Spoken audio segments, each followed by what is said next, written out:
This is called the exchange. My brother shakes me awake. Through gauzy eyes I barely decipher the time. A blur of boxy digits glowing green on high-tech home theater equipment. Stacks of softly humming boxes adorn a giant television.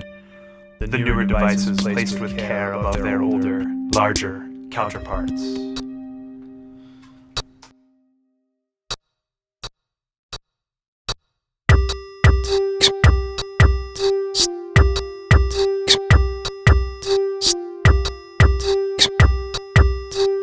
DVDs give way to VHS tapes on racks that line the walls, jutting up around frame posters of famous actors in foreign films. Jutting up. DVDs give way to VHS tapes on racks that line the walls and wraparound corners. Jutting up, watching frame posters of famous actors in foreign films. Today, though, he must already be downstairs. My Uncle Pino, whose name is actually Joe, typically starts the day in this room, watching soccer or the Italian news. Today, though, he must already be downstairs.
Late October dawn, deep blue, backlights Venetian blinds on tall, narrow casting windows, Luigi, my brother, in broad-shouldered silhouette. He rushes off, leaving me on the couch, hands over my eyes. I'm the one of us still resting after all that my brother has endured.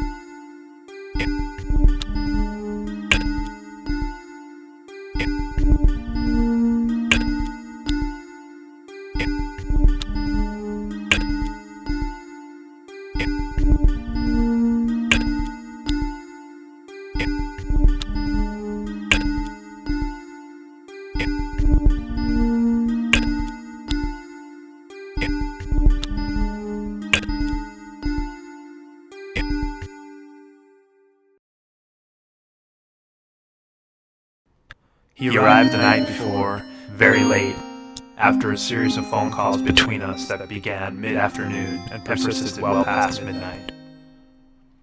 Coordinating his arrival at the house required the input of a small committee, each member advocating a subtly different optimum route. My father erred on the side of shortest distance, disregarding traffic and speed limit, Why would you go west to go east? While Uncle Vinny tried to minimize travel time, predicting with authority the congestion of every major highway between here and Camp Lejeune, Luigi's duty station in North Carolina. Uncle Pino, who knows the neighborhood best, fine-tuned the exit strategy from the Cross Bronx Expressway. I compiled the final choreography from this patchwork, and requested occasional revision from the committee as Luigi phoned in progress reports from each successive northbound roadway.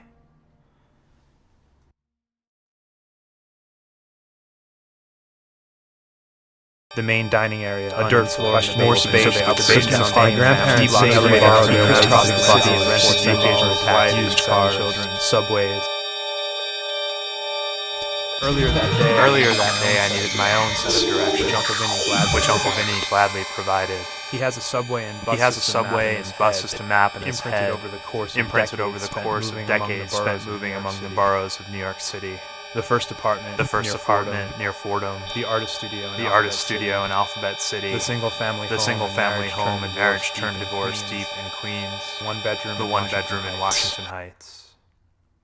He crisscrossed the city and rented U-Hauls, used cars, subways, elevated trains, buses, the occasional taxi, deeply ingraining the route back to this house, my maternal family's home for half a century. My grandparents saved and borrowed their way to the down payment, a few thousand $1960. The basement apartment a few blocks away that my grandfather rented before sending for his wife and 7 children couldn't sustain the family, so they upgraded. More space, questionable conditions. A dirt floor in the basement. The main dining area uninsulated. Generations of repair muted evidence of poverty by degrees as siblings married off in turn, roughly in order of age, and emptied the makeshift bedrooms. They moved north, slowly colonizing Westchester in upstate New York. Eventually only my grandparents and Aunt Maria remained, a perfectly reasonable arrangement for a 2-bedroom house. Soon they didn't even need the income from the rented upstairs anymore, and my Uncle Pino, still single, moved in. He renovated, bought an espresso machine and a flat-screen TV.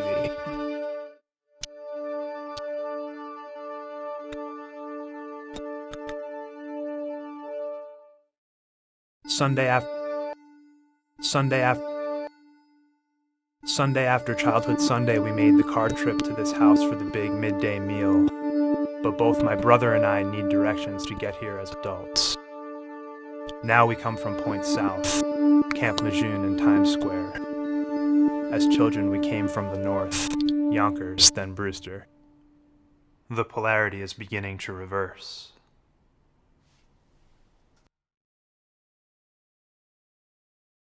I rise slowly. This room is a sedative. The air thick and full. Cologne drifts down the hallway from a table in my uncle's bedroom, displaying every make and model.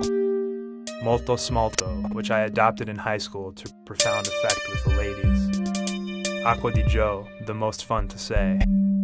Opium, Jupe. Their scents mingle.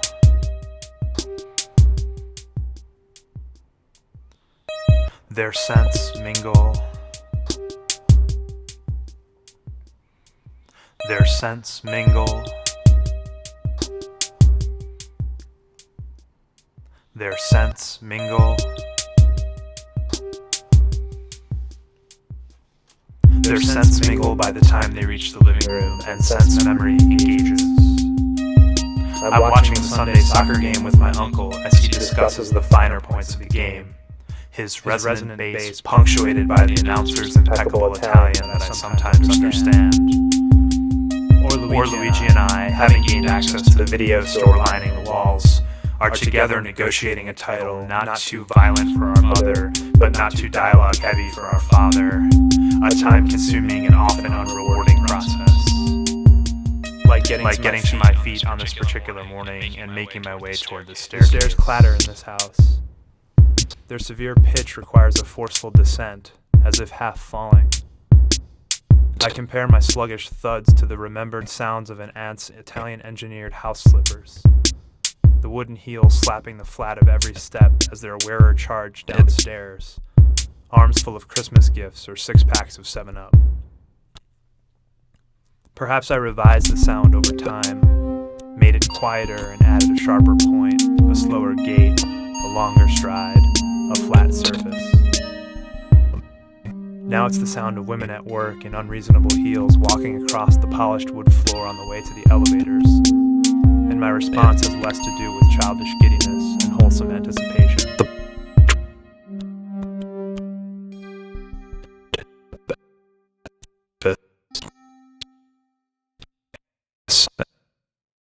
The door at the bottom of the stairs is unlocked.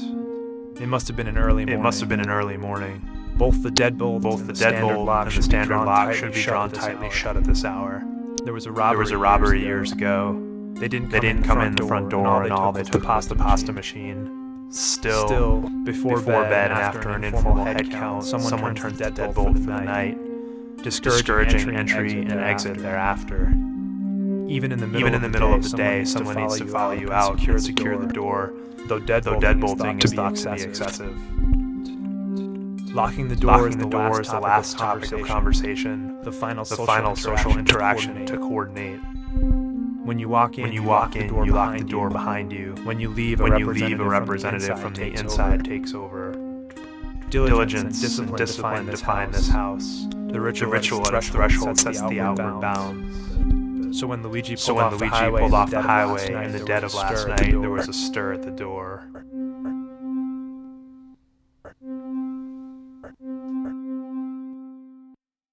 Uncle Pino and my father drove out to meet him around the block, so he, unsure of the way, could follow them back. The final deadbolting had to be undone, but couldn't be left alone after midnight. So someone had to deadbolt the door behind them and let them back in a few minutes later, my brother in tow, and then deadbolt the door again. We expertly restored the rupture and ritual with no formal delegation of tasks. Everyone knew it needed to be done. I don't remember who finally turned the locks for the night.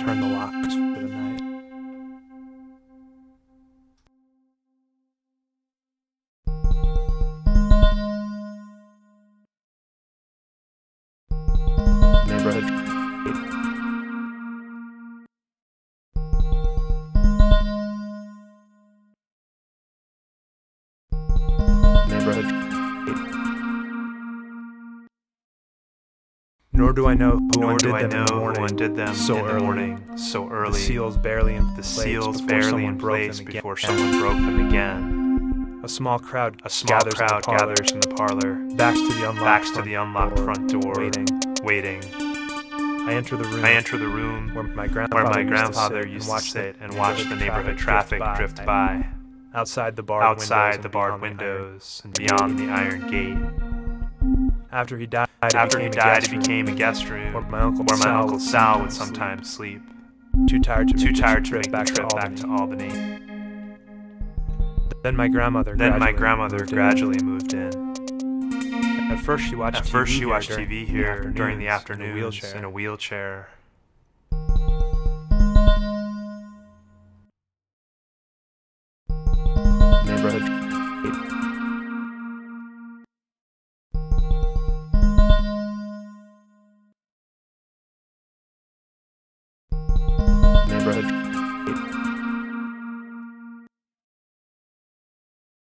The wheelchair became a hospital bed paid for by Medicare.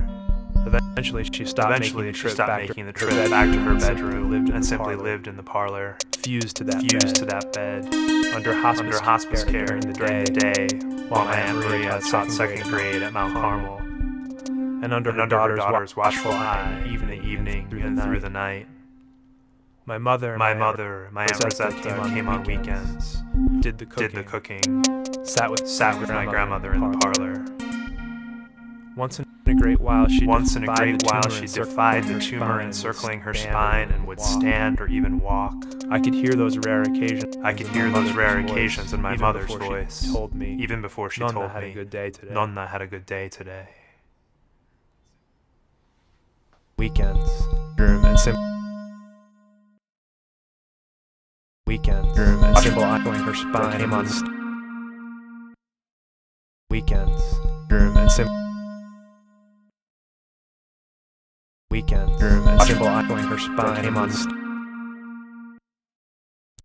I joined the silent circle around the bed, listening to my grandmother's quiet wheezing, watching her chest and stomach pulse.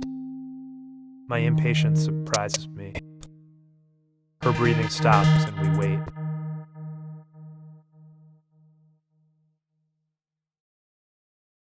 The sound of an angry ghost slices through silence.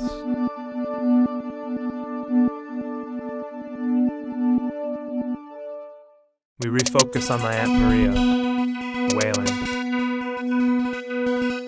The youngest daughter hardest hit. She presided every day over her mother's gradual deterioration. Perhaps she didn't even see it, like parents watching their children grow. Check the progress against photographs or lines drawn on a wall. Otherwise, change is imperceptible.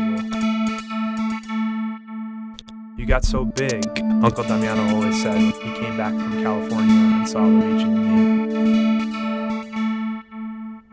The polarity is beginning to reverse. You got so small, he might have said when he entered his mother's room the night before. Instead, it was simply Mamma, spoken with warmth, optimism, the word out of his mouth before his eyes could process the image.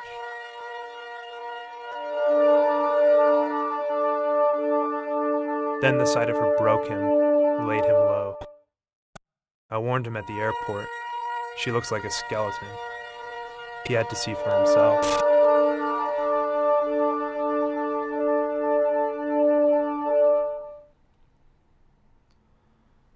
She waited for Luigi. This seems to be the consensus as the room settles around her absence, though in truth, no one could tell if sta venendo, he is coming, could penetrate the haze of her slow shutdown over the course of the previous evening. When he finally arrived, he said nothing. Come stai? How are you? Likely would have been the extent of his Italian had he chosen to speak. The question must have seemed wholly unnecessary. Maybe grazie would have been a better choice from a limited vocabulary. Thank you for keeping me alive. Thank you for going in my place.